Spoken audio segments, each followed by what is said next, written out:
Usap-usapan ngayon online ang pagkakadawit ni Coco Martin sa isang blind item na di umano'y may kinalaman sa dati niyang katrabaho na si Kim Domingo. Bagamat walang kumpirmasyon at nananatiling haka-haka ang detalye, mabilis itong kumalat sa social media at nagdulot ng sari-saring reaksyon mula sa netizens. Ayon sa ilang netizens, tila may mga clues umano sa blind item na iniuugnay sa aktor, dahilan para mas lalong umingay ang usapin. Gayunpaman, wala pa ring konkretong ebidensya na magpapatunay na siya nga ang tinutukoy, kaya nananatili itong bahagi ng espekulasyon at interpretasyon ng publiko. Sa kabila nito, dagsa ang mga taga-suporta ni Coco na agad na dumipensa sa kanya. Para sa kanila, matagal nang napatunayan ng aktor ang kanyang profesionalismo at maayos na pakikitungo sa mga nakatrabaho sa industriya.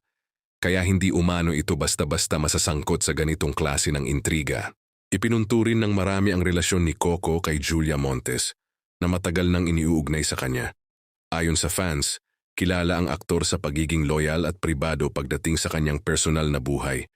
Dahilan para pagdudahan ang mga paratang na ibinabato laban sa kanya. May ilan ding netizens na piniling manatiling neutral at naghihintay ng malinaw na kumpirmasyon bago magbigay ng opinyon. Para sa kanila, mahalaga ang pagiging patas at hindi agad paghuhusga, lalo na kung reputasyon ng isang tao ang nakataya. Sa ngayon, nananatiling tahimik ang kampo ni Coco, Kim at Julia hinggil sa isyu. Patuloy namang nakaabang ang publiko kung magkakaroon ng opisyal na pahayag upang tuluyang malinawan ang nasabing usapin.